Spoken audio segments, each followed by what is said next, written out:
I feel like that's like in a fantasy that's from something else, and you feel like you can get immersed into that kind of world.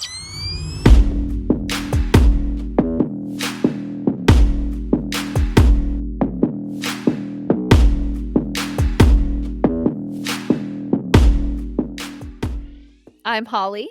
I'm Narz, and if you can't tell who we are, then you probably have never played the game. I don't know. I don't know what to say. You were living under a rock since 1997, perhaps?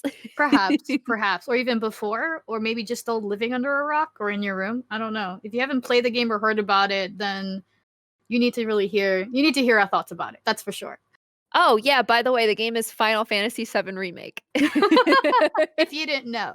And if you don't know the characters we're playing, I am cosplaying as Tifa. And I am my favorite waifu of all time, Aerith Gainsborough. It's interesting because Gainsborough actually she got her now we understand the story behind a little bit of Aerith as well. So the last name Gainsborough is actually from her adoptive mother, which I had no idea. To be honest, which is so cool, but at the same time, it's just it just goes into the idea that there's so much depth to all the characters in the Final Fantasy entire series and franchise, specifically in 7. And we're going to dive deep into the remake. Obviously, we're going to talk a little bit different this time. I think it's going to be interesting that we're not going to necessarily review the game, but we're going to review it, obviously. But we're also going to give some of the things that we loved, that made us gush, that made us blush, and that obviously made our hearts a little pitter-patter on the way as well, too. I know mine did. I am so excited to be doing this one because I waited so long for this game. I am a huge Final Fantasy fan. I loved 7. I played the original on my Switch to get ready for this game. And I have to be honest with you, I play a lot of video games and I get connected to a lot of video game characters. Aerith is no doubt maybe my second favorite video game character of all time ever. So I really cherish the time that I got to spend with her in this game. What was your first?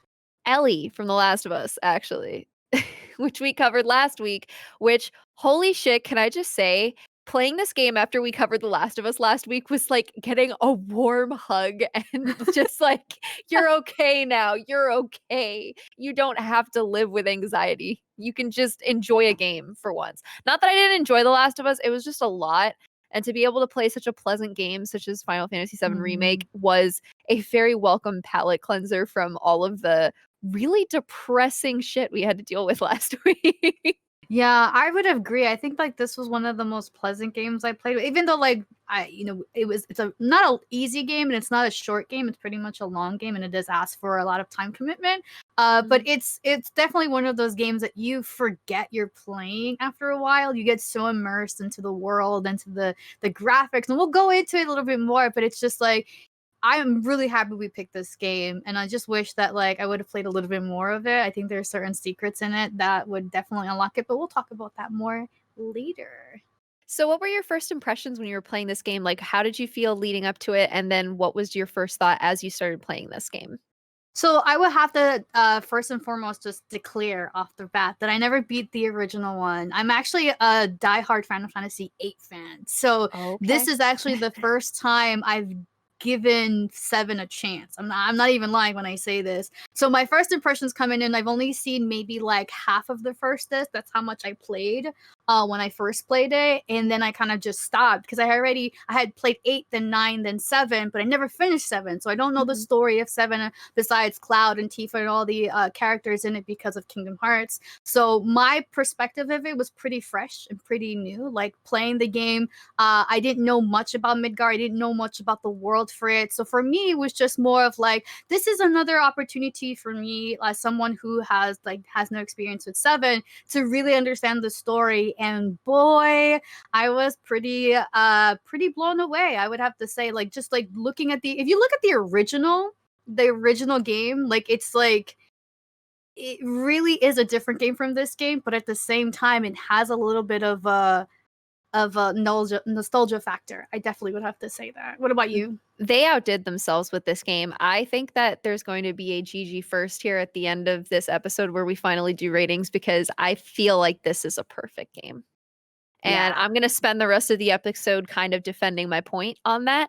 I do think that this game went above and beyond expectations for me, not only as a video game player, but also as a Final Fantasy fan. I think that when I was playing this, I tried to look objectively at both, was it a good remake and was it a good Final Fantasy game? And I feel like that for a lot of reasons, it was both of those things. And we can get more into that in a little bit, but I just want to say without a doubt, I do feel like this was a perfect example of what an phenomenal remake could or should be. I think that this game, they did not come to play games. They came to make a perfect experience for the fans, and I could not be happier with it. How did you feel about it? Well, honestly, I had no first impressions when I first saw it. I was just like, because I remember playing Resident Evil 2 Remake and then the original Resident Evil 2. So I was hoping it would be kind of the same sort of like perception or at least the same sort of concept. But, it was just something that I had to test. I feel like it's something that I have to give face value towards. Like if you've never played Final Fantasy VII, this is a great opportunity to do so. This is a great opportunity to find out the story, find out why fans love this particular game more than the others. So you see a lot of people are like diehard Final Fantasy VII fans, and most of the time you can't relate, but this is an opportunity for you to relate. This is an opportunity for you to give Seven a chance and to see what your thoughts about what other people's thoughts on the game are, but also what did the publisher Square Enix had envisioned initially with Final Fantasy VII, because 1997 there wasn't a lot of like technology, there wasn't a lot of opportunity to make games how they had envisioned it. So this was a chance for Square Enix to really create the game of their dreams, the Final Fantasy VII of their dreams, and they freaking brought it. They did everything so well to the point. Like even someone that's not a diehard Final Fantasy VII fan, this is something by far something that's super impressive. And normally remakes don't come that impressive, so I do have to give them that. But this one absolutely set the bar for if they ever do any other Final Fantasy and they don't remake it the way they did this one, I will be pissed. Because if they come and do 8 and they don't do it the same way, I will be going to Japan, even in this lockdown, banging on freaking Square Enix's door and saying, no justice, no peace. I will be pissed. My God. I honestly, I feel like it's not a shocking thing to say that this was the most successful Final Fantasy game ever. I believe that this Final Fantasy VII Remake is the most successful and best Final Fantasy game that they have managed to release so far, because I think what's really, really special about this game, I'll talk more about this in a little bit. I feel like this was a game that not only drew in all of the diehard Final Fantasy fans, which there are so many. I feel like this was such a huge draw to new Final Fantasy players, and it created such an awesome opportunity to welcome more people into the series and to become familiar with the Final Fantasy IP. I feel like they made this game at a time where they were trying to appeal to not just their fans, they were trying to appeal to the people that they hadn't gotten yet. And I think it worked because this game had such an unbelievable success at launch, and people are still playing it. I mean, we're a couple of months actually after the launch of this game. We wanted to give ourselves enough time to play this, and I feel like it's not inappropriate to say that the game is still just as relevant and popular as it was at launch. I 1000% have to agree with that. 1000%. Now, I do want to bring up the scoreboard really quickly for you guys. So this is how it's going to work for our score rating. We just want to break it down for you guys, just so in case you don't know. We normally do a score between 1 to 4. 1 being if it's a bad game, 2 being if you wouldn't play this game, but you understand why someone else would, or 3, so you would play this game, but you understand why someone else wouldn't, and then 4 would be great game, perfect, 10 out of 10, kind of like an idea. So you want to get kind of like break that out there so that when we start breaking this down, you guys can get an idea of how we're conceptualizing our review and our rating. Obviously, most of you probably already know what our ratings will be, but we're gonna kind of just beat around the bush for a little bit. Now, for the game itself, this PlayStation 4 title is exclusive to just the PS4. It came out March 2nd, 2020. The publishers is Square Enix. This is a remake of the original that came out January 31st, 1997. So we're seeing what 23. Wait, no, I can't do. How many years has it been? I can't do math. It has been 23 years. So Basically, as long as I've been alive. Holy moly. I mean, it's crazy to think that because it's like literally that's what 2 generations almost, right? Just about when you think about it in terms of like every decade is a new generation of gamers and what they're used to. Yeah, so we have 2 separate generations of gamers to think about here, and it appealed to all of them because Mhm. they really did not pull any punches when it came to developing this game. One of the things that I would like to start off talking about with regards to why I feel like this was such a successful remake is the battle system. The battle system in the original Final Fantasy is kind of really famous for originally being a turn-based combat video game. And so their choice to update the battle system is, in my opinion, the most successful part of this remake and the reason why it makes it so good. So when you start playing the game, it gives you the option to use the turn-based battle system, which is like ATB, which is like automatic turn-based. But if you don't want to do that, you can choose their updated battle system, which I chose. And I was so excited to see how they managed to seamlessly blend all of the new fighting with the old commands.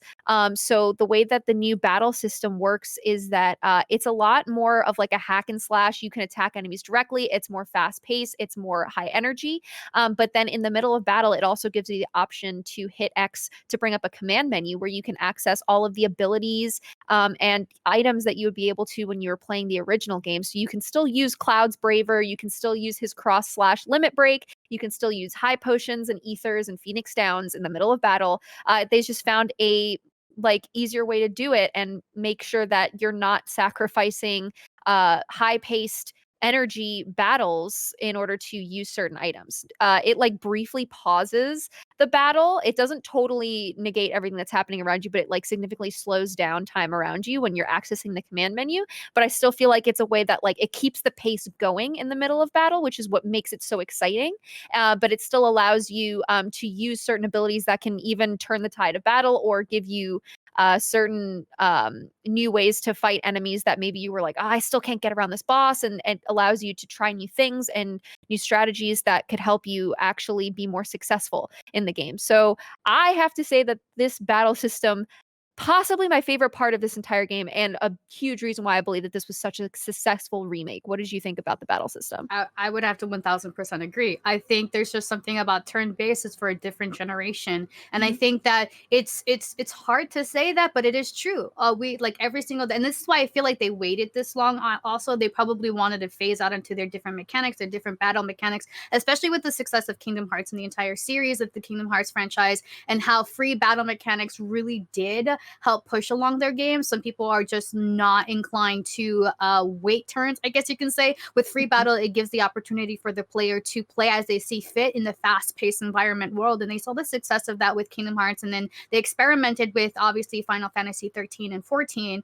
and then obviously with 15 their online mechanics. So it makes sense for them to upgrade and remake the entire battle system. I honestly love it as well. I love being able to hack and slash things instead of like turn-based hack and slash. I think it's so interesting how they did add a lot of the old elements into it. So there's an ATB gouge that fills up over time. So it's technically kind of still turn-based, but not necessarily true. It is kind of like a hybrid between the two. You still have to kind of wait to raise up enough ATB to be able to do summons, spells, abilities, and stuff like that. But in the process, you can hack and slash away. You can switch between different defenses and different guarding and different ability, different melee attacks as well. And each character has a very unique artillery of different kind of spells, abilities, but also just I guess like skill shots or stuff like that. A lot of it you learn over the course of the game, but some of it you get straight off the bat, so you don't have to worry about it. Unfortunately, Omni Slash for Cloud is not given off the bat, but Omni Strike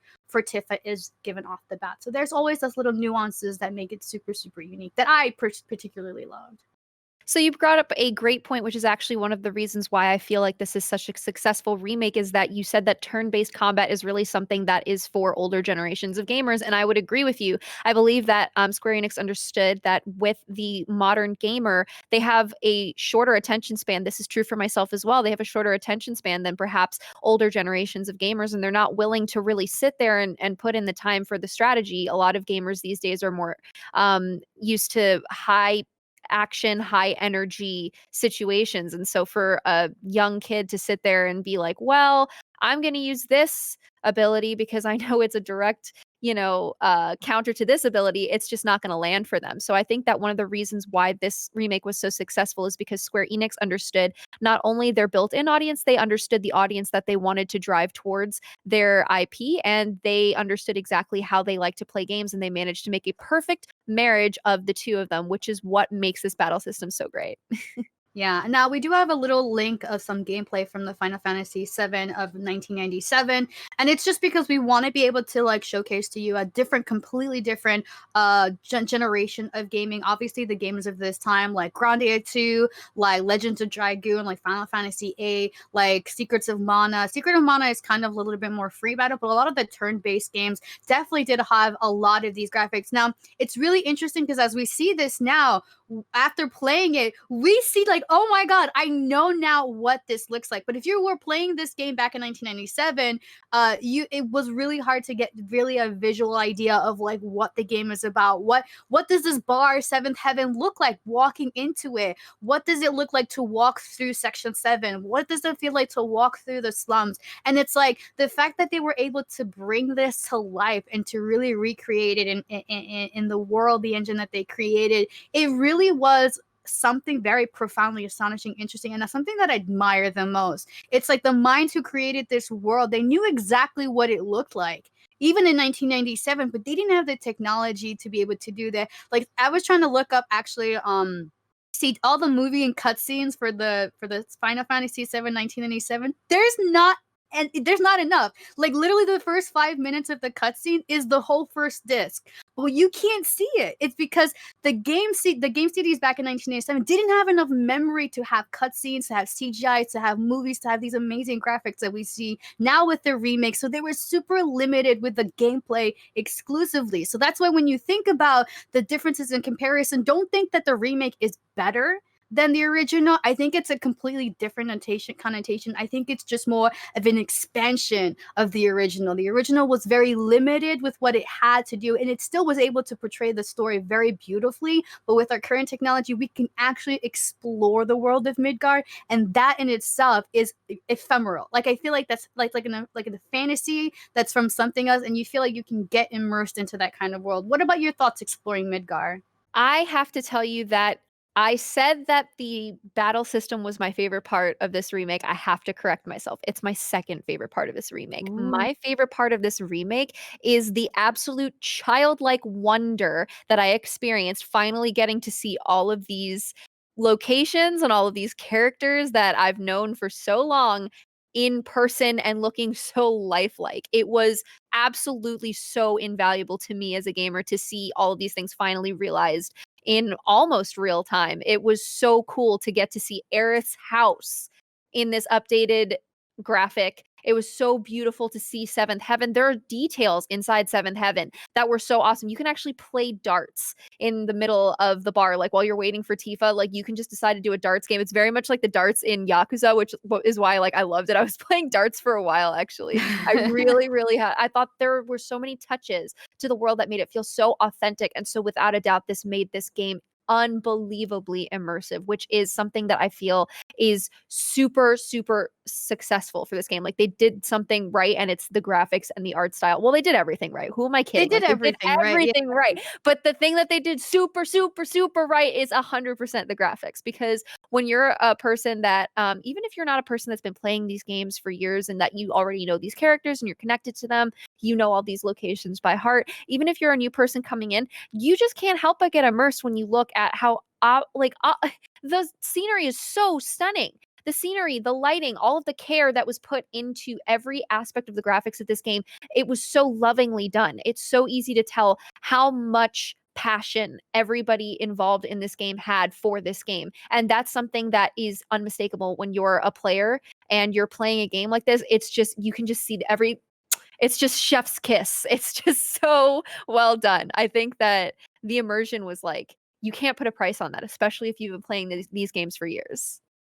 Now, there's definitely, I want to be able to show you an iconic scene in the actual game for Final Fantasy VII. The first link we're going to show you guys is Shinra Escape. So it's when Cloud, Tifa, Aerith, and Barrett, and obviously Red 13 all escape Shinra headquarters. This is when they go to try to rescue Aerith. Now, this is one of the very few CGI movie scenes in the original 1997 game that we want to be able to show you. But this is the upgraded version of it. This is the scene that you see when you escape Shinra. Now, the difference is ridiculously crazy, but down to the car that they escape in is exactly the same. The same crashing through the glass, the same being able to climb up the entire staircase and stuff. Like it's so incredibly, but then they expanded to, I think what they did, which was really amazing, and this is the part here, they added so much comedic humor to it, so it's kind of like somewhat slapstick, but it's still serious. This is my favorite, one of the most iconic parts, and you see Cloud just take his sword, and he just kind of like, it's so intimidating and badass. Obviously this isn't in the original, but they added this because they wanted to find a little bit like of charm and humor into it, and they did such a great job just expanding it. You can see the vision, you can see the creative direction towards it, but they did not steer away from the original. We also have a link to the 1997 one as well, which was right above the 2021, and it's really cool because even though it's like it's like literally a minute in the actual game, it takes so much memory.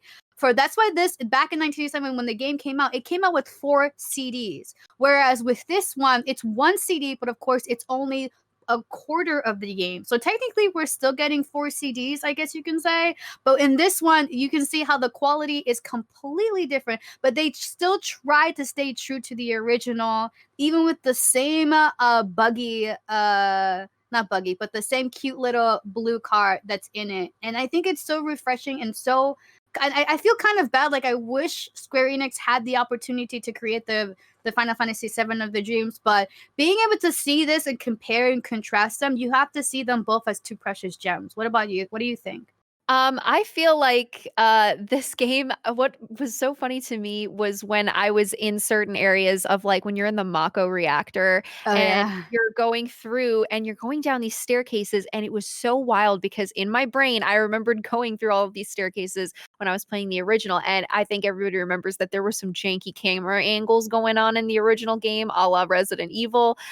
There were moments where like you were like going down the stairs and the camera angle will change and you'd be like, oh my God, where am I? I was going this way, but now I'm going that way.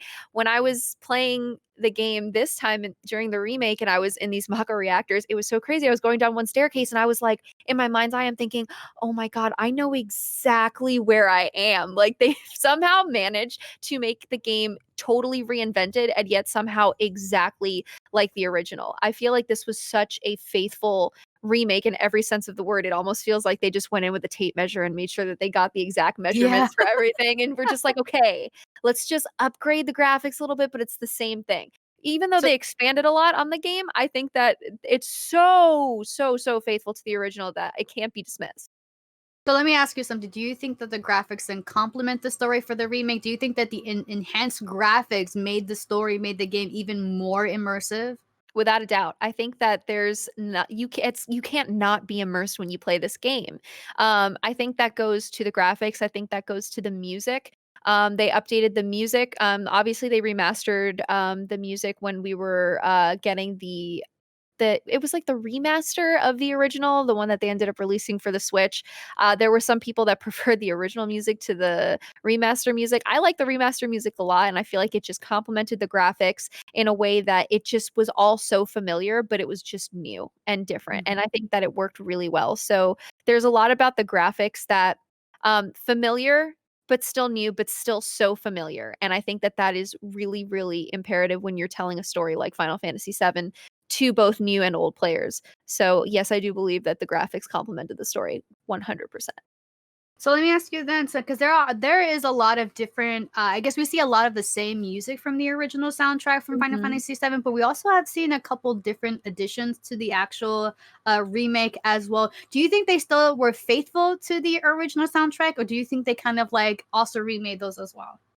I think that they were faithful to the original soundtrack, and I think that so Nobuo Uematsu, who is the original producer of all of the music for Final Fantasy games, I feel like he has a very distinct style, and I feel like everybody that he brings on with him understands what that is, and they understand how to be faithful to that style. I remember going to 2 years ago, I went to Distant Worlds, which was the live Final Fantasy orchestral concert, and Nobuo was there. And he wasn't conducting because he doesn't really conduct anymore. But being in that room, hearing that music live, and feeling those emotions, I felt the exact same way when I first loaded up the game and I was playing through the first couple of hours. And it was just that same feeling of a big warm hug of familiarity and just staying true to the original music. So yes, I do feel like they honored the original music. There's a tasteful way to update everything, and I feel like that was done in every aspect of this game. I also think it was done with the sentiment of like respect also, because obviously the people who worked on this game are completely different. They're a completely different team, but I think it's also like the minds who helped bring out a lot of the story and context from the people who actually directed it. Obviously it makes it just so much more of an evolutionary thing, so it's like there was a whole different process that came with it. And we also have a video about some of the music in the game. You can actually collect different types of music within the game as you explore the world of Midgar, and some of them are a little bit of a mix to some of the original soundtracks. So like Cat Sith's theme song is a little bit different, and the way you can be able to go and purchase these in the game is by going to some of these vending machines. And literally there are vending machines all throughout Midgar, and you can be able to most of every single one of these vending machines has some different types of music, and you can actually hear them as you get closer to them. And if you see a little question mark, it'll tell you it's different. But I myself literally took like a couple hours just to try to explore Midgar to find all of the music. And I would literally, I kid you not, I would just have it playing in the background while either I was doing my hair, my makeup, or I was just like, doing some work or stuff like that. Like the music in this game, especially a lot of the newer one, is just so beautiful. It's like they're masterpieces in themselves within a masterpiece within itself. And so it's just so nice to be able to see, and they're not just the same music, the same score or anything, they're actually upgraded. A lot of them have been changed and modified for this particular remake, which just tells you how detailed they were with everything from the graphics to the music. But it gets even better, guys. We're not even like up to the best part of this game. So we're not? No, we're not. We're not. We're not there yet. There's still so much other stuff and elements that make this game amazing. But I know obviously your favorite character is Aerith Gainsborough. Take one guess. Do you think they held true to her nature and to her character from the original to the remake? Absolutely. I actually was way more of a fan of her in the remake than I was in the original. I feel like this can be said with most of the characters. Even though all of the characters in Final Fantasy VII original were iconic in their own way, we have to remember that they were like these like blocky Roblox looking characters, and they had room for personality, but in the original game there was also no voice acting. So they didn't even have really that much of a personality of their own. When we finally got to hear the voice actors, which we're going to talk about the voice actors in a little bit, when we finally got to like hear the voices, bring them to life, I feel like Aerith's personality was so adorable in this game. She was like, the reason why I love Aerith is because she's like this really soft, very feminine girl, but she's still very strong. And I feel like in a lot of video games, they try to equate femininity with weakness, or they try to equate like, oh, she's a badass girl, so she's not feminine. And they made this girl badass as hell. She's got all the cool ass summons. She'll beat people over the head with a chair, and she's still wearing pink and looking cute as hell, and she sells flowers on her days off, and I think that's fucking awesome. So they made her like snarky. They made her have her little moments where she was cute and she was like trying to give Cloud a high five, and she's like, "Oh, don't leave me hanging," like she's so cute. She's so fucking cute, Narz. They made her so cute. They really did. Do you think so now with that? Because like back in the day, we couldn't really see the characters very well. We couldn't be able to see like who is older than who. But now we can get a better idea of kind of like their history, their story, especially when it comes to Cloud, Tifa, and Aerith. We know a little bit more now about Cloud. We know a little bit more about Tifa. We know a little bit more about Aerith as well. So I'm just gonna say, just hypothesize, I guess, with you. Do you think that Aerith is younger than Tifa just by like the way they interact and how their characters are portrayed? I know that Aerith is actually like 24 years old. So I don't remember how old Tifa is, but the way that they interact, you would actually think that Aerith was quite young. I think there's something about Aerith that's just super vibrant and super youthful. And despite her being, I think, isn't she like older than Cloud I have no by idea. like a year? I have I'm no gonna fact check idea. that right now. I'm like almost positive she's older. She's a little cougar. She's like, ooh, hey She's a Cloud, little what's cougar. that? But yeah, Aerith is actually a little bit older than the rest of the characters, but there's a youthful way about her that you would be very surprised if you saw so. Um, let me actually see if that's true. While you How do you Google feel about that. it? Yeah. Oh, Yeah, because Aerith I was is gonna say 22. she's Okay. 22. So how Yeah. old is Cloud and how old is Tifa then? Okay. Because I seriously thought, because remember I've never played this before. I thought Tifa was older. Then it was 21. Cloud. Wait, Tifa's 21? No, Cloud is 20. Wait. Well, Your this is face. this is relative. Now hold on. This is a little this is wait. This is confusing. This is relative. Because it's giving me their birthdays, but then it's like these are their birthdays and they're born in the 80s, but that makes them 22. And I'm like, it is 2020 and that is not. They're all in their middle age right now. So Millennials. I'm gonna keep researching this. You keep going.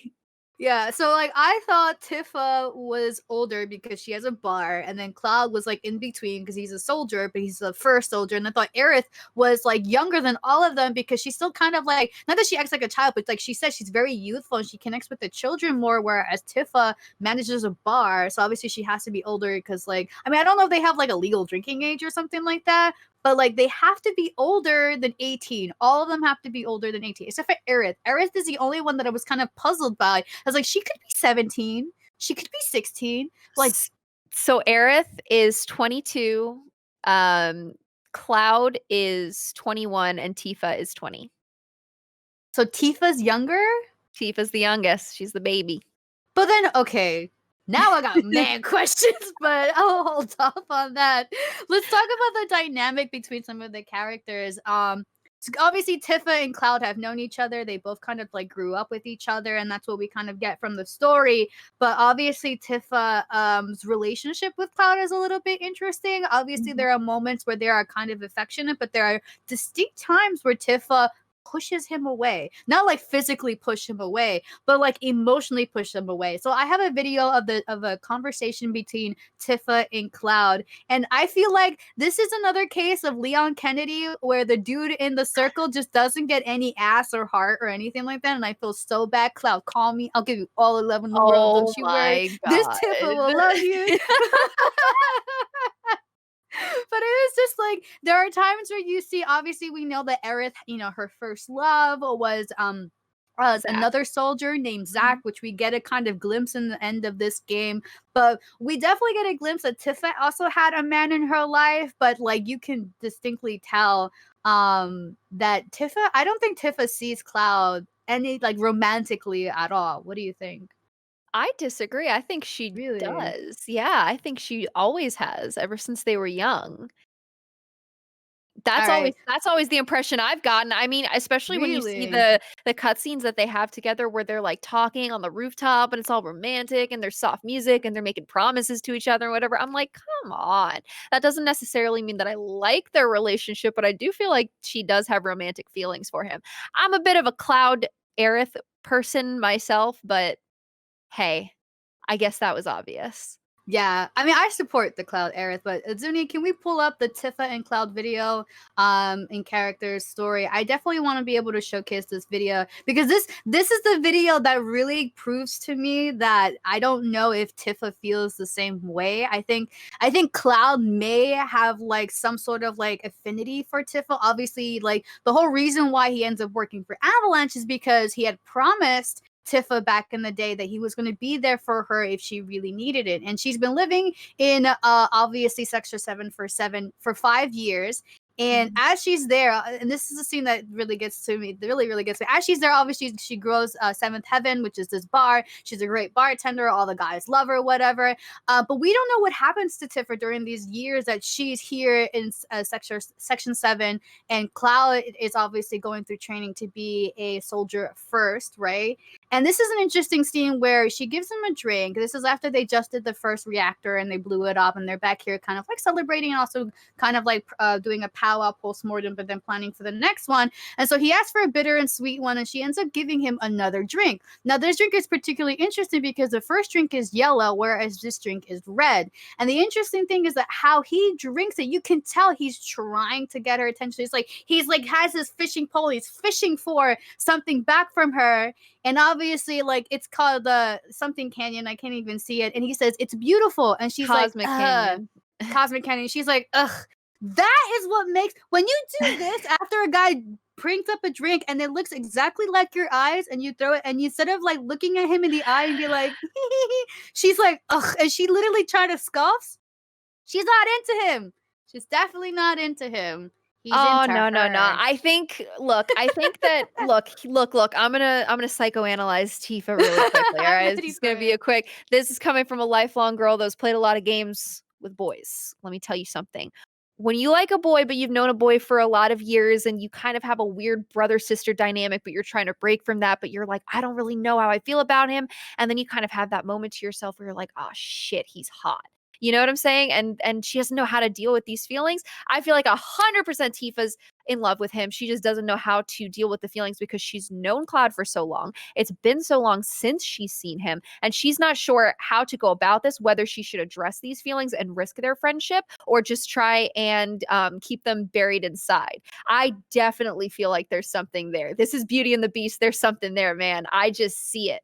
And I believe, people in the chat agree with me here. Tifa was into Cloud 100%. Now, whether Cloud is into Tifa, I think he is, but I think Cloud just has horrible luck with women. Like, Cloud is just really bad at talking to women.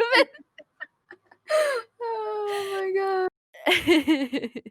Oh my god. I don't know. I'm all about Aerith and Cloud. I don't know. Like I'm on the Aerith and Cloud fan train. I'm on that. I just think that Tifa and Cloud would never work out. I know I'm saying this because I'm Tristan, but I just don't. Oh my god, we're about to start it. We are about to start a ship war so bad. We must tread so carefully here because there are people in the Final Fantasy fandom that will take this so seriously, and they'll be like, "What do you mean you don't believe in Cloud and Tifa?" And then we just got to be careful. Croto says you have your own fanfic about Tifa. What's this about? Oh, I've never written fanfic about Tifa. Okay. I've never written fanfic about Tifa. I've written fanfic about a lot of things. Hi, my name is Holly, and I have been writing fanfic for over a decade.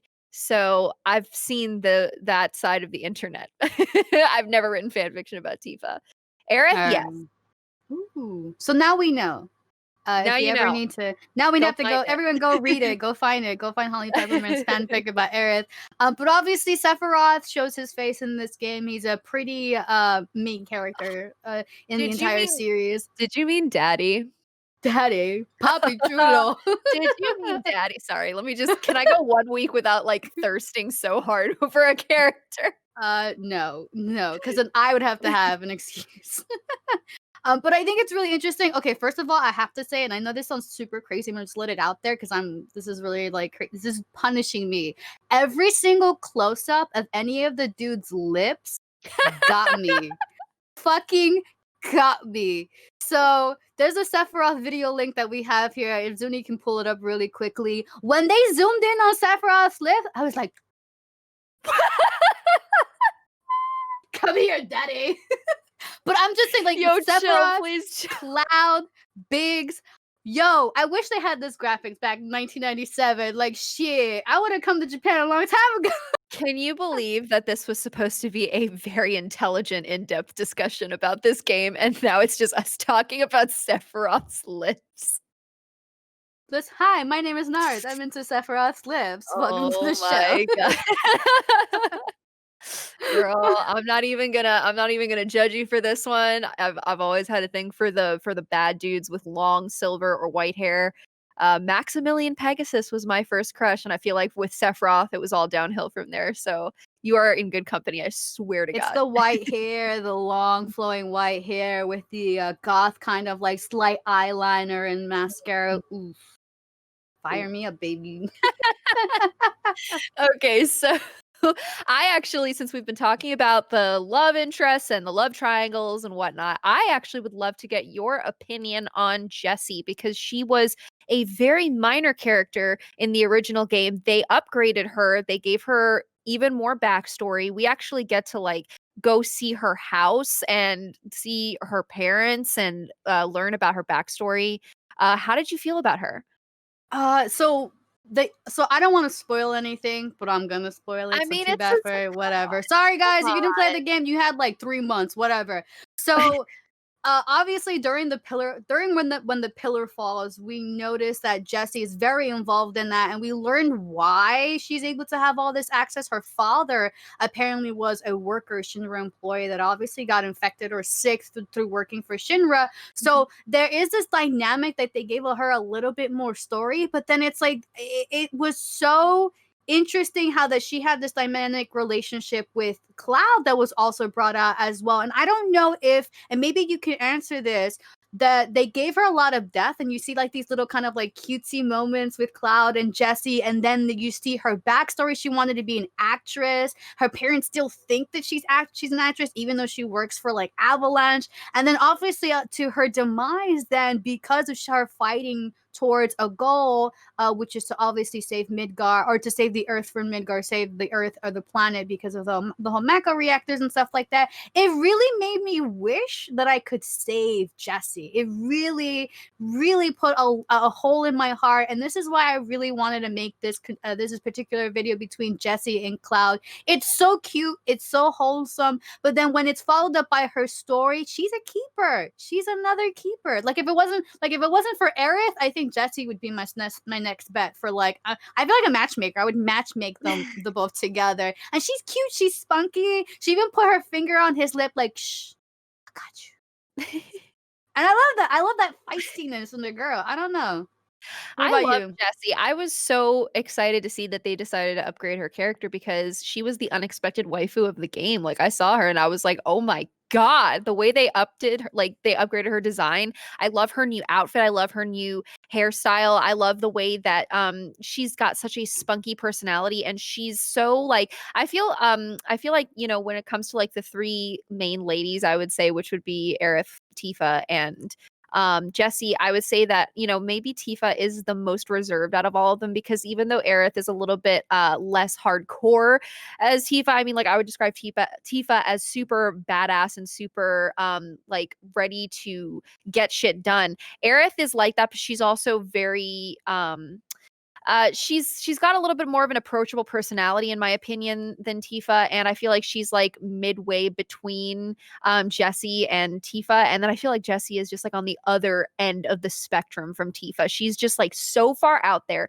She is oozing confidence. She is not afraid to throw herself at the cloud as many times as she wants to. I actually thought after a certain point I was like, oh my god, she is coming on so strong. She's so aggressive. I still like her a lot, but there were moments where I was like, girl, you gotta chill. Like, even when Cloud was like, you can't seriously be that desperate. I was like, girl, let him come to you, sister. Come on, stop throwing yourself at this man like this. I mean, he cute, but damn. I But mean, you only live once. In her case, she true. only did live once. Yikes. Yeah. So, girl, throw yourself at Cloud all you want, BB. Um, when it comes to the pacing of the story, obviously we go back to remembering that this game came out with 4 discs. So, in I guess the same sort of like manner, this is the first disc. So everything that happened in the first disc for the original happened in this original disc. But regardless of the fact, it just seemed like it was really long. I know it sounds crazy to say that because it's only a quarter of the actual game, but in my perspective, it really felt long, and I like that. They really like added a lot to the game. They added quests, they added different places to explore, they added like different obviously conversations between some of the people there. So I just felt like I myself could pace this game probably another 30 hours if I wanted to. If I really wanted to do all the quests, if I really wanted to do everything in the Coliseum, which is probably something you should do if you can. There's a lot of cool free interesting stuff you can get from like limit breaks and stuff like that. But I feel like this was one of those games that I wish that like you could be young again and spend 100 hours just playing that one game, because that was what it was like before. You'd spend like 100 hours maxing out like level 99 all of your characters and just omni slash these bitches to death, and that would be good. That would be it. What about you? What did you think about the pacing? I honestly felt like the pacing was very fair. And I know that this is kind of controversial for a lot of people. One specifically because there were a lot of people that were super upset that they decided to split the game up into acts. To that, I say I cannot believe that you managed to complain about them wanting to give that much love to every aspect of the game.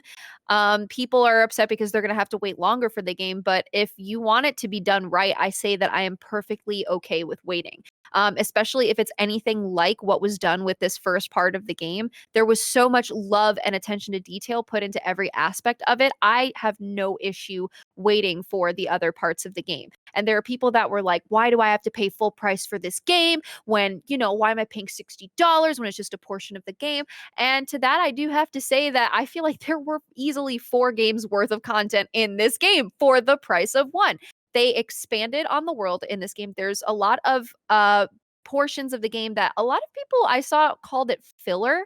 They were like, "Oh, there's too much filler, there's too much fluff." I disagree. I think that there was a lot of honest to God world building that was very successful. There's a ton of side quests. You can really get lost for hours. Just like you said, you'd love to put another, X amount of hours into exploring Midgard. That's an option that's given to you. If you just want to bum rush the storyline, you're perfectly welcome to. You're going to have a hard time because, as is true with a lot of Final Fantasy games, there is a certain level of grinding once you get to a certain point if you want to make sure that your characters are on level for beating certain enemies and bosses. But if you do want to bum rush it, that's on you. But why would you want to? I found myself trying to explore every possible opportunity, get every possible side quest, get every possible collectible because it was such a joy to play. And I think that that's an important distinction to make. If the game has a lot, but it's not a joy to play, then yeah, it is filler and it is fluff. I don't think that's the case with Final Fantasy VII. I think it was all very meaningful world building, very meaningful ways to get people immersed in the experience, and it was all valuable at the end of the day, and extremely rewarding. So to that, and anybody that complained about that, I just have to say, take a day off. Really, like I don't know what to say to you. Like, Take a hike. Really, it's not all we're not bad. gonna enjoy it. Fuck off, bitches.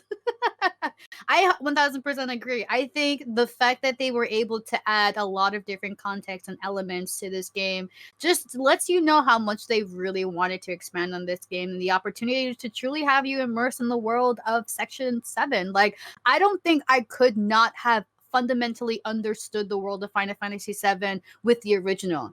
I feel like with this remake, I got to walk from the slums of Section 5 through like the expressway, the collapsed expressway into Section 6 and 7 and just checking out Walmart. I felt like a person in this world. And I think that's amazing that you can do that with the technology that you have today. And if you think that's fluff or whatever or blah, then the game's not for you. I'm sorry. This is for people who are truly here to experience what Midgard was like for all these characters and what they had really had hope to kind of showcase in 1997, but they really couldn't. And this was fundamentally an evolved version of it, but it's distinctly its own IP. Like, I'm not going to say it's the same game because it's not. It's definitely not the same game, but it's definitely an evolution of the game.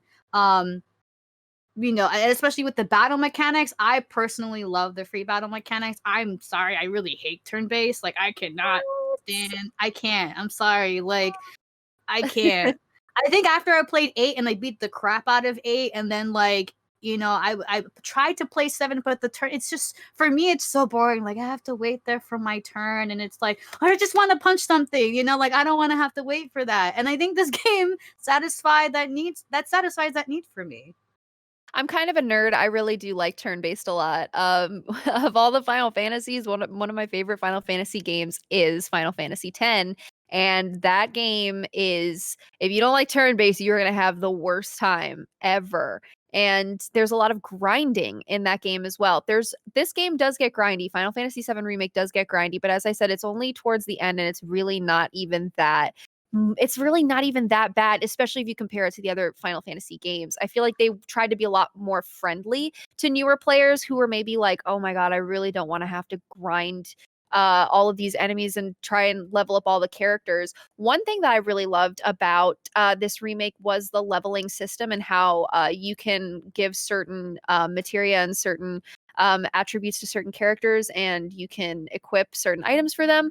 I think that one way that I was really reminded of other Final Fantasy games when I was playing this was the way that you upgrade your weapon abilities reminded me so much of the sphere grids in Final Fantasy X. Which, look, the sphere grids are not for everybody. The sphere grids for me were so confusing. I had to have somebody explain to me like 15 times how the sphere grids worked. The way that you upgrade weapon abilities in this game really reminded me of that. But I felt like it was a friendlier version of the sphere grid. So for those fans of the sphere grid, we're getting something sort of like that in this game, which is pretty cool. Fun little nod to the way that they've done character leveling in the past. So that was like an interesting choice that I thought that they made, that it was like a great way to like mesh former Final Fantasy games with the newer ones. So then, obviously, the gameplay, the fighting mechanics of this game is a little different from then the turn-based mechanics. Do you think? Did you still enjoy, I guess, the gameplay mechanics for the remake compared to the turn-based mechanics? Absolutely. So as I said before, I am definitely more of a turn-based person, but I really, really was thrilled by the high action, high energy experience of the free fighting style. It obviously reminded me of Final Fantasy 15. And I had a lot of fun playing Final Fantasy 15. It pretty much just felt like they took the chains off and they were like, hey, go crazy. And you could still have your abilities and all of your summons and all of your limit breaks. But they just allowed you to do it in such a more seamless way. Now, what was something particular with this game? Like, what made it so seamless for you, having played the older version and then this? I do have to say it's because of the way that you can just so seamlessly switch between, like just right now when we're looking at the gameplay here, you press the abilities menu and it actually brings up the ability for the option for you to choose an ability. You can choose your limit break. You can choose to summon something, or you can choose to take a potion, and it stops most of the action in battle at that moment too. So it like gives you a moment to like breathe, really think about what your next move is, which is very similar to what happens in turn-based combat because you obviously have enough time to like make the decision, make the call. You look at what your enemy is weak against and you can make the decision based on that. Very similar with this. There's a materia that you get early on in the game from one of these characters that it's called the assess materia, where if you activate it on an enemy, it'll actually tell you everything about the enemy and what their weaknesses are, which is something that is also available in the original game. But in this one, it just allows you to do it a lot more seamlessly and in the middle of battle, but it doesn't totally halt battle and it doesn't keep you staying inactive for long periods of time. It allows you to really go, okay, I'm pressing X, I'm hitting my ability, and then boom, I'm right back on it again. Yeah, and I love just how it kind of like literally like you can see the cutscenes come in and out of the actual game. So it's like if you get to the point of the fight where the boss, goes to its next level, it's not like something where it just feels like it just like kind of like hiccups between. It's such a seamless transition into the next form of the actual fight. And it really pulls you in because you never know what to expect. You don't know if another boss is gonna come out. You don't know if like you're gonna have to be fighting 10 or 3 or 4. And I think that really keeps the player on their toes. It really challenges the player, and I think that's an element to this game that is really, really creatively and wonderfully done. Like it doesn't seem ever boring. Like yes, you're fighting the same boss, but there's different levels and elements, and just including that into a very visually appearing and very graphically beautiful portrayal of it really captivates audiences, and it definitely captivated me. It's just unbelievably beautiful. No matter if you're walking around just minding your own business or you're actually in a fight, the game never stops just being freaking beautiful, and I fucking love that about this game. Something that I'm really disappointed, but it's not going to affect my review, is costumes. Like I wish you could be able to have different costumes for some of the characters. There are times where they do switch into costumes, but it's not something you can genuinely pick from what I understand. What were like some features that you were looking forward to, Holly?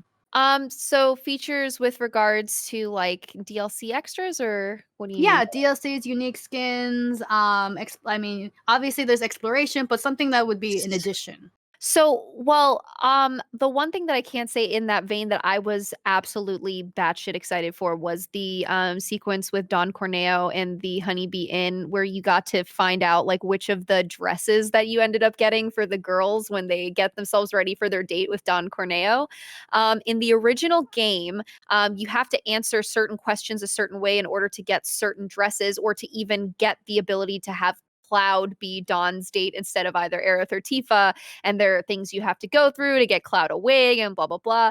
In this game, it's a little different. It's not actually the answers that you choose in certain quests. It's actually, I mean, especially with Aerith specifically, it's not what you answer in side quests. It's how many side quests you complete that determines what outfit that she gets at the end. And so if you complete, I think like 0 to 2, you get the very simple dress, and then you get a nicer dress if you do a couple more. And then if you do over 5 is when you get probably literally the most beautiful, breathtaking dress I've ever seen. And I remember seeing it when they released the trailers for the game like months and months and months ago.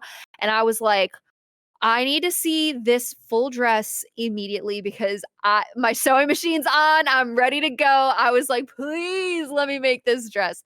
Absolutely stunning. So Aerith's dress in that sequence, the very fancy one, you guys know what I'm talking about, strapless, ruffles all the way floor length. Best part of the game. If that could be like just a DLC costume that I could wear for the whole game, oh my God, I would go insane.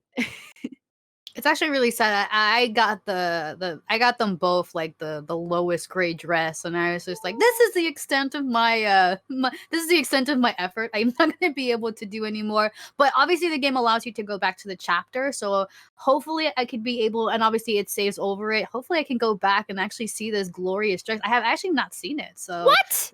no, I Zoom, haven't. can we look? I didn't have any in the gameplay I uploaded, but please, can you see if you can find some kind of footage of Aerith? I need you to see this dress. I need you to see this dress. Okay, Please all let me right. know if this So is a hopefully, possibility. hopefully we can get that dress by the end of the show. But I definitely want to talk about going back to what you were saying, you guys. If you're thinking about playing this game, popularity on Twitch, we got to talk a little bit about this. Yes. Obviously when the game came out, it was hugely popular, but even so, playing the game now, we can see fluctuations of actual spikes of popularity. There are different streamers that are starting the game off, and just the fact that there are a lot of people that have not seen the entire game from beginning to end, you will see people super interested in this game, regardless if you've never played it, you played it before, you're at the beginning, you're at the end. I had times where I would be playing this game and people would just sit in because it's like, to them it's like a movie, and it really does feel like a movie, even when someone like me who's like probably, kind of like, dyslexic and stuff like that, that's like, oh, I forgot to press this button instead of that button, so I died, and then I do it the second time and I'm fine. But people would be willing just to sit there and watch you play this game because it's just like, it literally feels like a movie. It really looks It like, does. it feels like, it's not like Advent Children because fuck that movie, but it definitely does feel like a movie by watching it. What were your thoughts on like the popularity of this game and how the game itself kind of like complements streaming or just content creation? So I think it's worth noting that one of the reasons why this game is so much like a movie is how seamlessly you go from the cutscenes to the actual gameplay. Everything is just so fluid, and there is something about the action of the game that just keeps you in it all the time. One of my favorite aspects of this game is how the game starts. It pulls you in immediately. You start at the beginning of the action. You're Cloud. You just got off this train. You guys are going to infiltrate the reactor, and it starts you right as you're about to fight the enemies, and they get into it. They give you the tutorial. They give you the basics of how to fight these enemies, and right after that, it's you. You're in it. So I think that is, from the start, from the jump of the game, it's exactly like that for the rest of the game. It just keeps you pulled in. It keeps you immersed. And I feel like this is very true for audiences watching someone play this game. Even if you're watching the choices that they're making, I would be mesmerized. I would be captivated to watch this person because everything about this game is like such eye candy and ear candy. It's like visually, it's stunning. The music is peaceful, but it's also like very engaging. The characters are a joy to interact with. You want to learn more about them. There are so many aspects about this game that just make it feel like a 60-hour movie. So I agree with you, and I think that that really speaks to its popularity on Twitch. It's perhaps not as exciting of a not exciting, but it's probably not as popular as it was since it came out, obviously because it's a narrative game and you can only spend so many hours playing it. And I feel like, a lot of people have perhaps done it to death. But I do feel like that's really the only thing that's limiting it. Limiting it is that it is in fact at the end of the day a finite story. You will come to the end of it until there's another portion of the story added. But I feel like there's boundless opportunity for someone to be entertained by this story, which is why it's such a successful game. Yeah, 1000% agree. Something I also have to mention, Mario mentioned it as well. I was going to weigh into a little bit. But something that I found a little bit odd is that Red 13 is not a playable character in the game. He's actually just kind of like he's kind of just like a minion that's like outside of the realm of the actual playable characters, and you can't actually even play him, even though he can cure and use different limit breaks and stuff like that. I thought that was a little bit weird that they didn't add Red 13 as a playable character. Maybe they didn't want to make him playable for the first disc. Maybe they're going to in the next one. But I thought it's super weird because you do actually play him in the original. He can actually just fight, do limit breaks, do spells as well. And I wanted to bring it up too. Why do you think they didn't make Red 13 a playable character?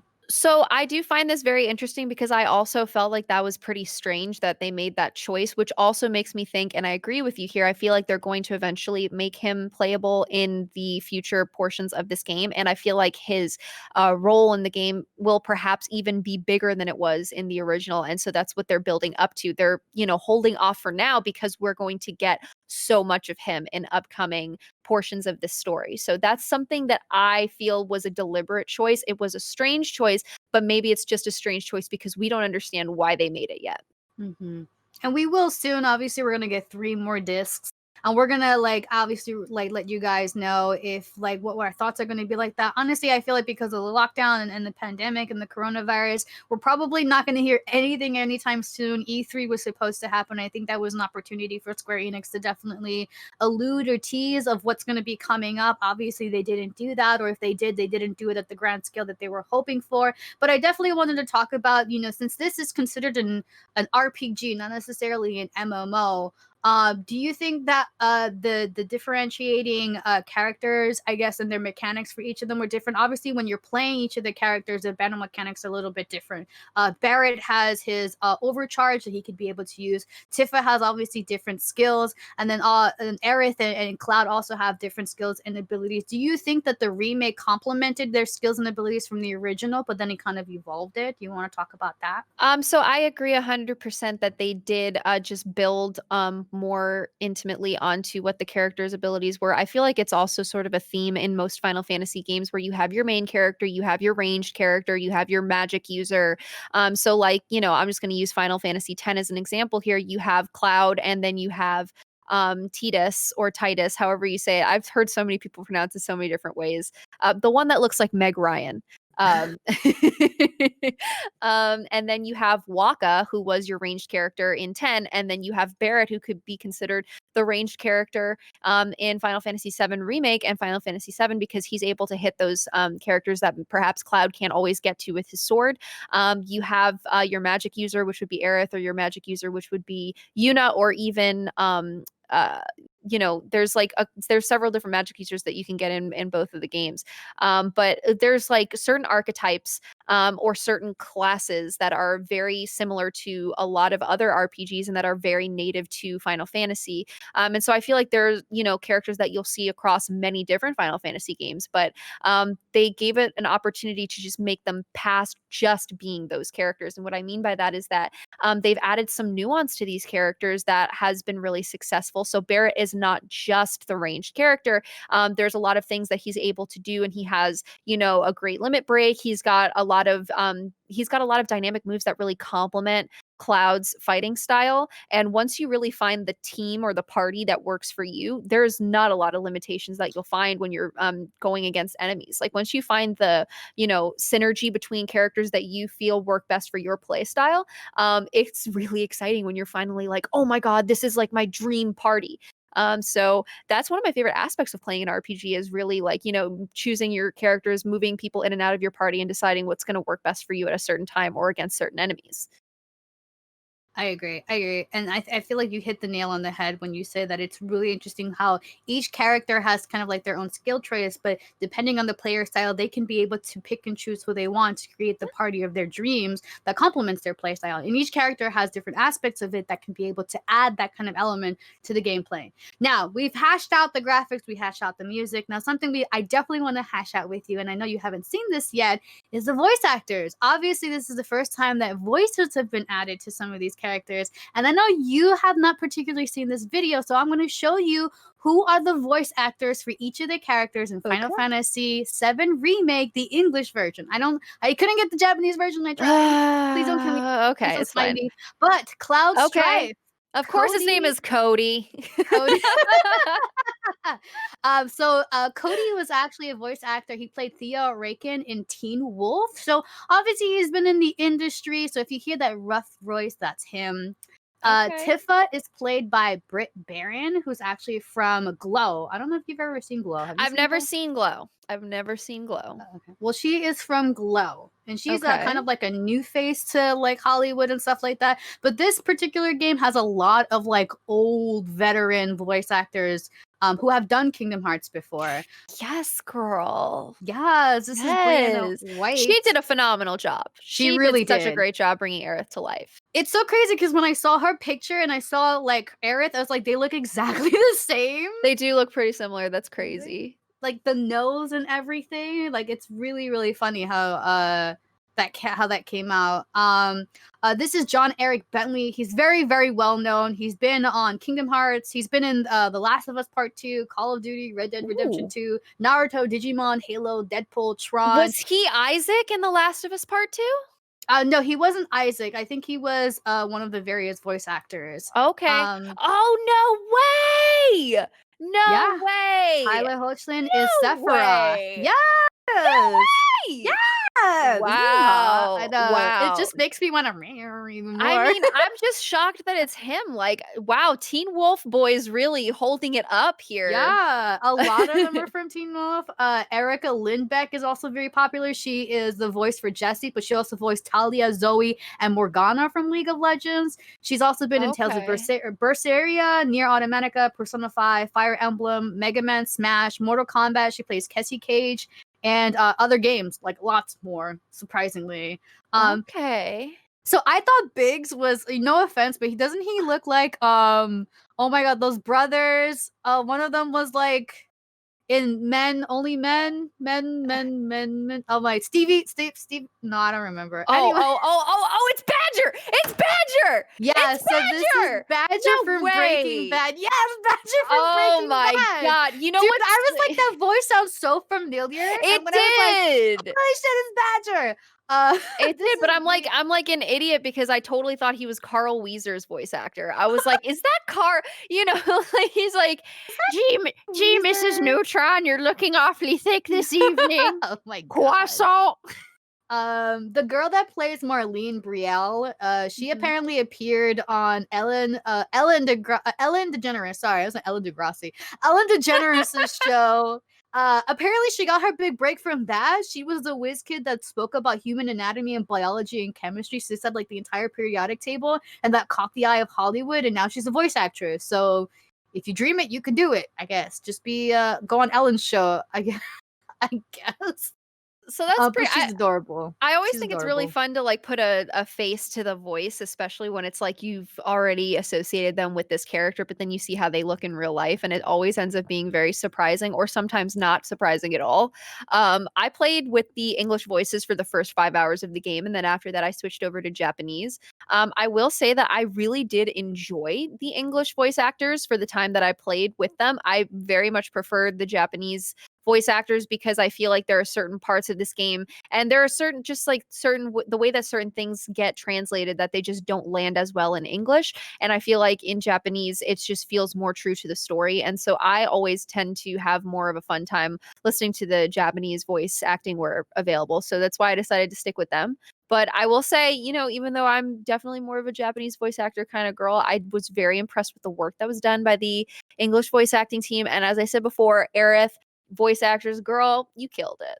Yeah. It's so funny, like, when I say this because it reminds me of what Coven and Brittany said last week on Super Late. I read so much. So it's like, I don't want to read in my games. I don't want to read for work. So, like, I would rather just, like, have the voice actors for the English on and just, like, not have to actually read any sort of, like, letters. I mean, like, that's the whole point of the remake, right? It's like, we're trying to get away with reading that, like, we want to be able to have voice actors. So that's still 1997. We're in 2020. Let's go.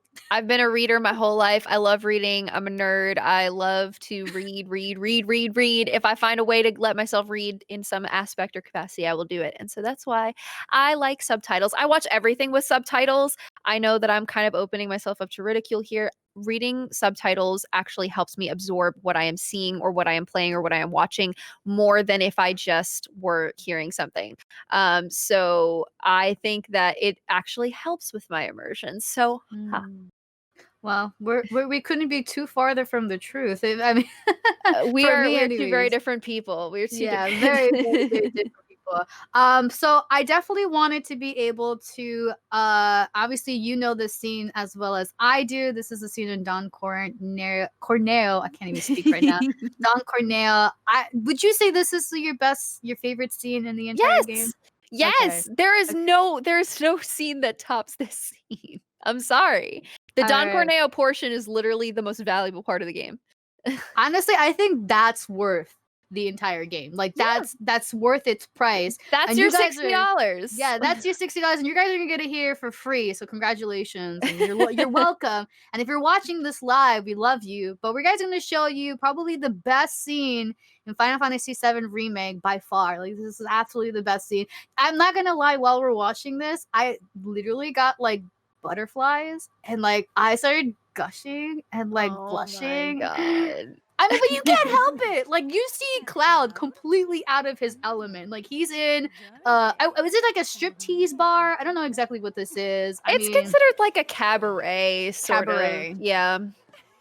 In the original, it was implied that it was a brothel. So glad they cleaned it up a little bit for the kiddos. In this one, they were like, yeah. I didn't know that. Oh yeah. It's very heavily implied that it is it's a brothel. So what about they glammed it up a little bit. What about Andrea then? Did they have the same sort of like the same feminine masculine tendencies for Andrea as a character? No, so like the way that first of all, everybody looks like a Roblox character, so it's like really hard to everyone just looks like Steve Minecraft, like everyone. I will say that I am absolutely obsessed with the honeybee costumes that they designed for this game though. Like, I think that's the cutest shit I've ever seen in my life. So freaking cute. They just murdered it on the character designs for this game, in my humble opinion. And all of the dress options for all of the characters, including Cloud, absolutely breathtaking, including Cloud's frilly little pink. See, that's Aerith's basic dress, but I actually still think it's pretty cute. I still think it's really cute, except the lady in the alley next to this place was like, oh, the dress looks better than her. And I'm like, bitch, you want to fight? We gotta fight. We gonna fight. But I love this scene because I'm sorry, this is screaming homosexuality, and I love it. I love the dominance, the sass. Like, he's like, shh, don't say anything, Cloud. And it just like, it gives me so much, like, literally I'm like blushing and gushing while I'm seeing this. And as I'm watching this, I'm like, yes, where's RuPaul? Get in on this. Oh my God. I really love that they just decided to glam it up a little bit because, like I said before, I mean, in the Honeybee Inn in the first one, you pretty much just go in and you try to go into some of the doors, and there are some doors that you can't go into because there are people making noises on the other side, and it's pretty much implied what's going on there. But I love that they made this a spectacle. I love that they took the time to really create and make design choices that were so distinct. Like, look at the honeycomb texture on the walls. Look at all of the choices that they made, and every aspect of their costumes looks like a different kind of fabric. Like, this is just such a triumph of design, and everybody looks distinct but totally different. I like distinct but like uniform. It's just, this is such a beautiful sequence in my opinion. And then like all of the dancing that you get to do, like, come on, this is the best part of the game. This is why this game. Actually, remember how earlier I said I was going to defend how this is a perfect game? I'm not defending anything anymore. Like, you're looking at it. Like, this is it. Big game. Like, we've never seen Cloud, like, look at him move. It looks like he's from BTS or something like that. Like, hello? Not BTS, girl. Oh my god. Like, BTS. Like, where did you get the... And it's like, it's just so seamless. By the way, this is all a mini game, but it doesn't really matter. Like, it doesn't matter if you fail or not. Obviously, the only thing that you win is Aerith's affection at the end of it, which is important, but it's not, like, vital to the entire thing. So yeah, go ahead. I have kind of a strange comparison to make with this game. I kind of was getting major Yakuza vibes when I was playing this game. And I know that you are a fan of Yakuza games as well, so I would love to know your opinion, but there's just about like something about it, like, you know, you're playing, you have a lot of side stories, there's fun little mini games like this, there's like moments of like lighthearted humor, and then I mean there's that guy Roche that keeps trying to show up and fight with you. He reminded me of Goro, who keeps trying to show up and be like, Kiryu, we're fucking fighting right now. Like, it was literally exactly like that. I can't help but feel like there were some people part of the development team of this game that were I mean, it is Japan. They are probably huge Yakuza game fans. And so they were probably like, hey, let's sprinkle a little Yakuza, just a little Salt Bay Yakuza up in here. Let's just see if we can get away with it. I would agree, though. There is a lot of to that.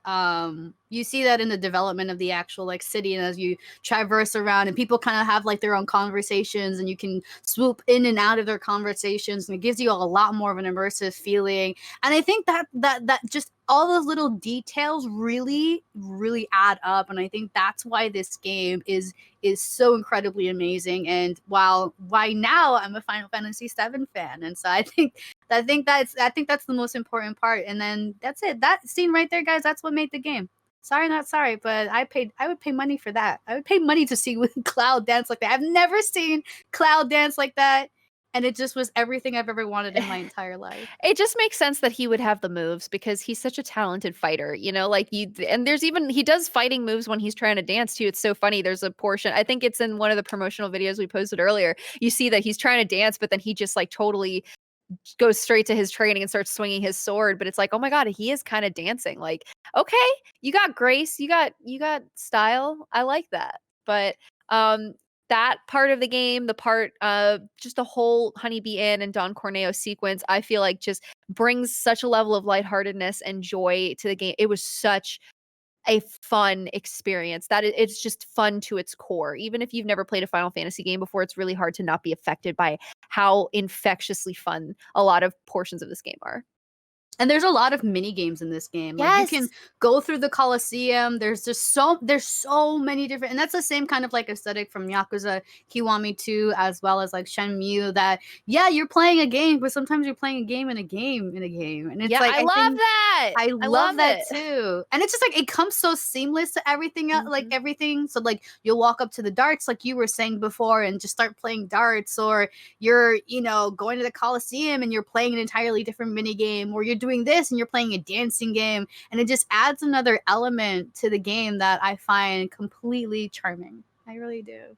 I agree 100%. That's like sometimes what you need in a good game is a paradox. You're playing a game within a game within a game within a game, and that's what makes a good game within a game. Say game again. Say game again. The most truest words I've ever heard spoken by you, Holly. Absolutely. We should clip that. We should totally clip that. That's gonna be just me saying game and a game and a game. That's your weekly wisdom from the very, very intelligent ladies of GG Review. All right, so we're gonna pull up. Should we pull up their rating score? Let's do that. All right, guys. So obviously at the beginning of the show, we talked a little bit about our particular scorecard, our scoreboard. How are we going to score it? Do you want me to go first, Holly? Do you want to go I would first? like you. You should go first. Why don't you go first? All right. I mean, I can't deny it. I'm going to give this game a 4 out of 4. It's a great fucking game. You should absolutely play it. If you've never played Final Fantasy before, specifically 7, the original or the remake, this is definitely an introduction game to play. It's a great game for anyone. If you played first-person shooters game your entire life and you've like, I'll give an RPG a chance, this is probably the one you should give a chance to, and you probably will be hooked because it's It can be blasted through in like 35 hours. That's how long it took me. Or you can take your sweet time and play the game 60 hours if you wanted to, but you will never feel dull. You know, if you're boring. And that's why I will give this game 4 GGs out of 4. What about you, Holly? Believe that this is a GG first because we are both giving the game a perfect score of a 4 out of 4. I said this at the beginning, and I believe this 100%. This is a perfect game. I would like to reiterate a few reasons why I felt like this was true. I mentioned at the beginning of the episode that I feel like I tried to think objectively. Not only was this a successful remake, was this a successful Final Fantasy game? And thinking about it not just from the perspective of someone who has been playing Final Fantasy games for some time, but also from someone who might be new to the series, because that is pretty much half of the user base at this point. And I have to say that from all perspectives, I just feel like it's a perfect game.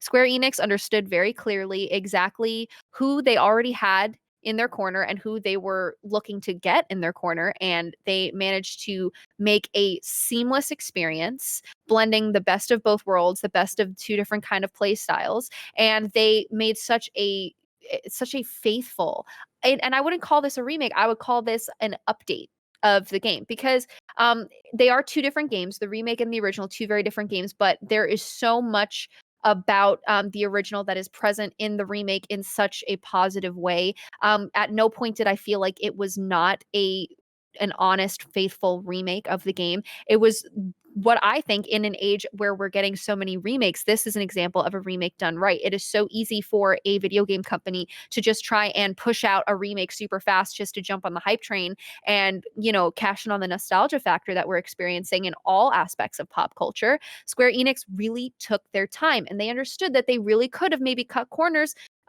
in certain aspects of the game and tried to push this out sooner in order to get more of the game done faster, but they didn't, because they had a lot of integrity when it came to this game. There is so much that shines through about this game that makes you feel like there was so much love, passion, and dedication on all aspects of the development team, and it just manifests in being an absolute joy to play. Is this a perfect Final Fantasy game? Yes. Is this a perfect remake? Yes. Is this a perfect game? Yes, I love this game. I couldn't agree more. I'm just like, yes, 1000% yes.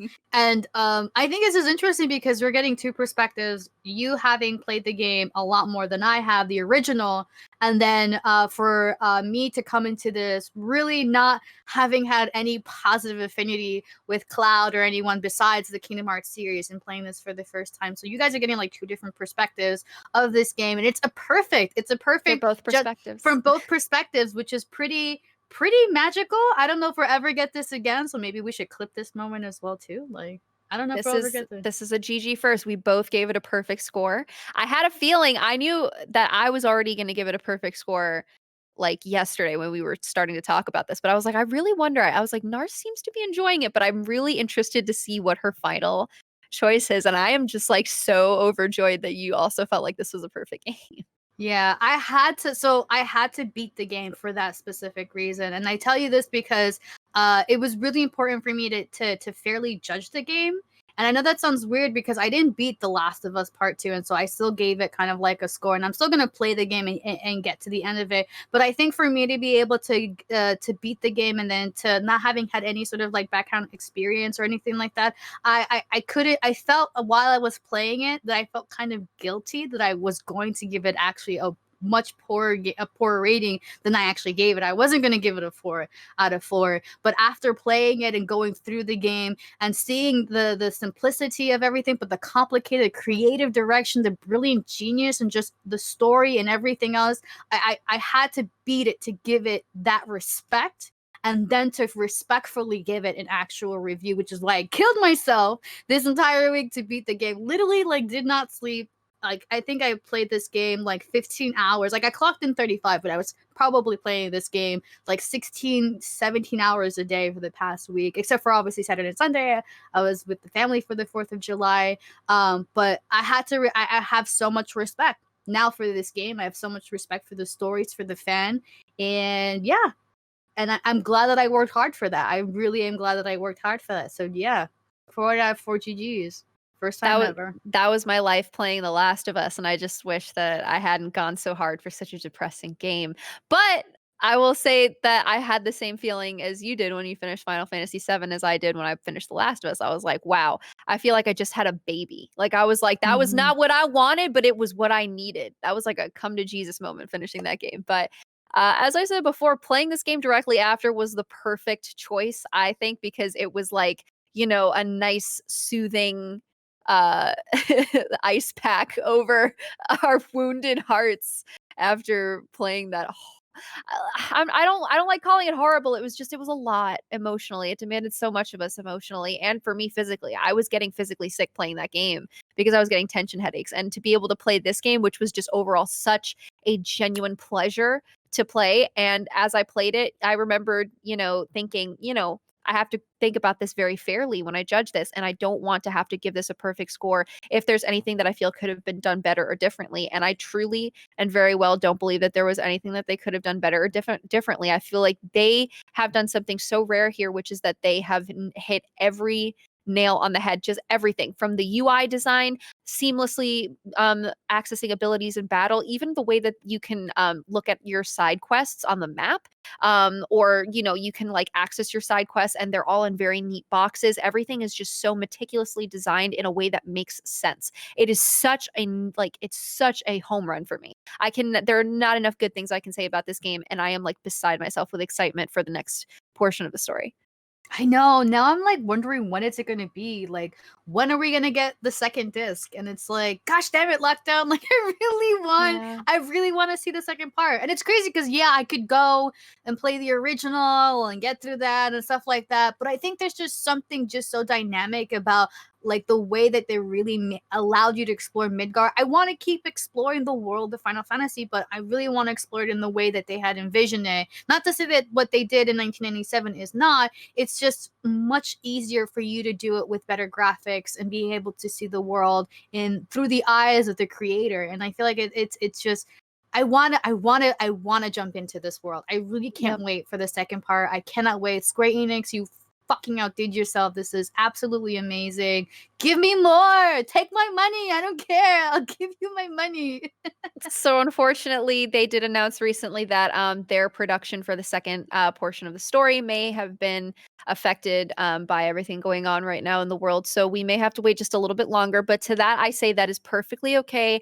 I am a huge advocate for developers making sure that they are taking care of their teams and not overworking them. So if that means I have to wait longer for a game, I am perfectly okay with that.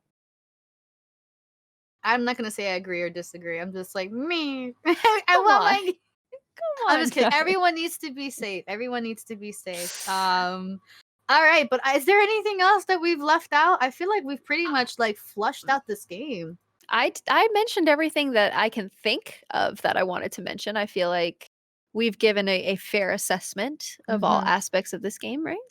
Yeah, I would have to say so. So I guess that wraps up this episode then, right? I would say so. So why don't you let everybody know where they can find you on social media? Yeah, guys, if you want to follow me, I am Narz, Narz, on all socials, Instagram and Twitter. I am twitch.tv/Narz with 4 Z's. You can see me also in the chat saying hi. I know I'm going to keep saying this. I'm still trying to get the guy that has a 1Z to give it to me. If you guys want to help my fund, go check out my socials. It would be awesome. Holly, tell everyone where they can follow you.